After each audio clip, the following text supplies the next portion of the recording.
cloison en carreaux de plâtre, comment faire? Que ce soit pour le plaisir de faire soi-même ou le plus souvent par nécessité économique, nombre d'entre nous se posent des questions avant d'agir. Il n'est pas toujours simple de se lancer dans ces petites entreprises. Certains travaux ont besoin d'un peu d'explication pour être réalisés dans de bonnes conditions. Les petits problèmes posés lors de leur élaboration sont souvent résolus grâce à quelques astuces que l'on découvre petit à petit. Cette simulation en 3D vous permettra donc peut-être de gagner du temps. Nous allons suivre pas à pas la construction d'une cloison destinée à la séparation entre deux locaux d'une grande pièce. Voici donc comment je procède.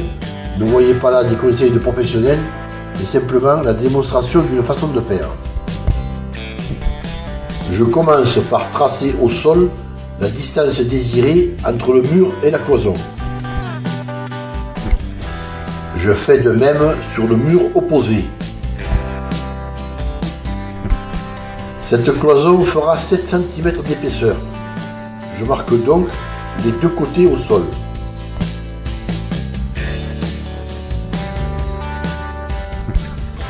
Je trace ensuite au cordex les deux traits.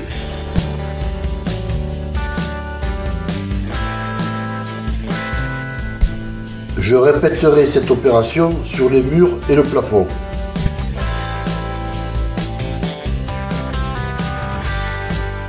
Ensuite, je placerai le bloc-porte à l'endroit désiré. Auparavant, il faut d'abord préparer ce bloc pour le maintenir en place. Je vais préparer et fixer des pattes qui me permettront de bloquer le bloc-porte entre le sol et le plafond. La pièce mesure 280 cm de hauteur, comme indiqué sur cette image. Le bloc-porte mesure 210 cm. J'utilise des morceaux de litho que je coupe à 119 cm. Je les fixe sur le dormant avec des petites pointes fines pour ne pas abîmer le bois. Il faut que je réserve 1 cm pour pouvoir caler par la suite. Donc la hauteur de la pièce est de 280 cm. Le bloc fait 210 cm. Je laisserai dépasser les pattes de 69 cm. Après avoir fixé des petites entretoises de 9 cm, comme on peut le voir sur cette image, je mets en place deux autres pattes pour bien maintenir le cadre du bloc-porte. Je marque ensuite au sol l'emplacement de la porte. Et je présente le bloc-porte. Je l'ajuste bien sur le tracé au sol et je le cale au plafond avec des petits coins de bois.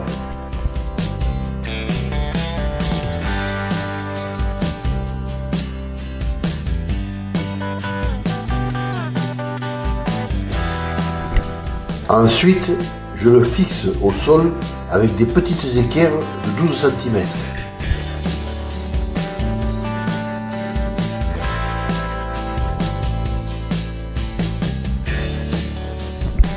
Je mets ensuite en place de chaque côté du cadre, dans les feuillures, des pattes de scellement.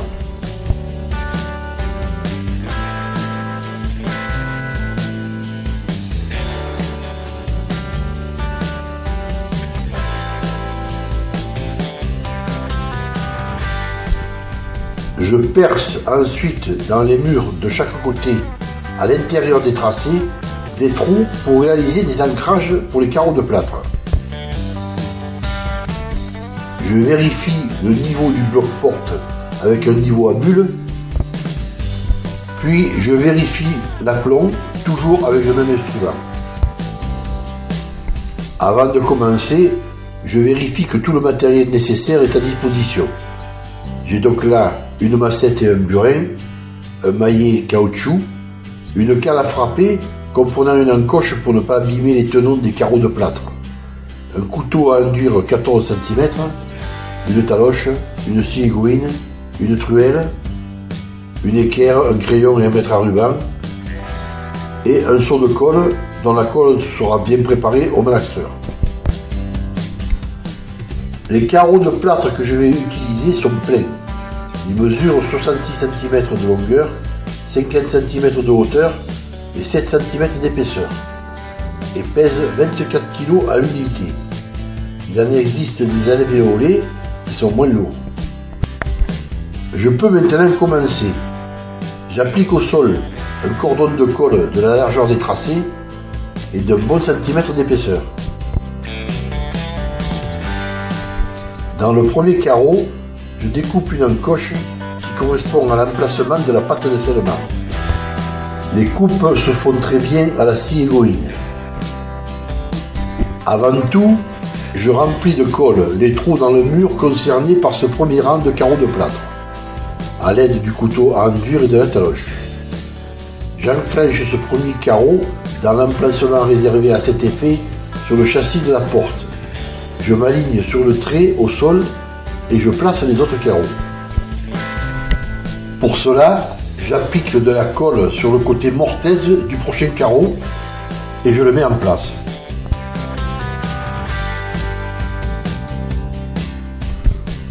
Le prochain carreau sera découpé à la dimension voulue et encollé des deux côtés, côté mortaise et côté mur.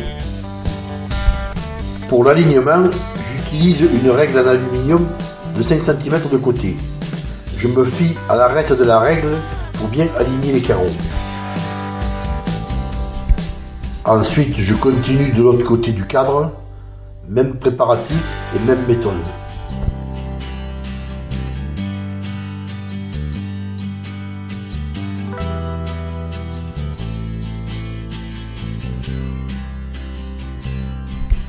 Sur cette longueur, il y aura aussi une coupe à effectuer.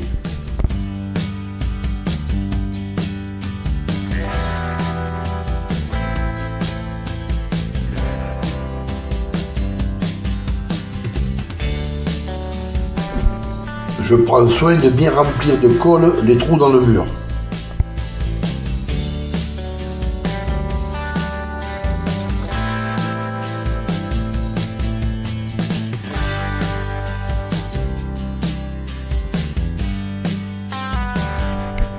Pour le rang suivant, j'effectue des coupes qui me permettront de croiser les carreaux. J'applique ensuite un cordon de colle sur le premier rang et je pose mes carreaux avec la même méthode. Une fois le rythme pris, la progression est rapide.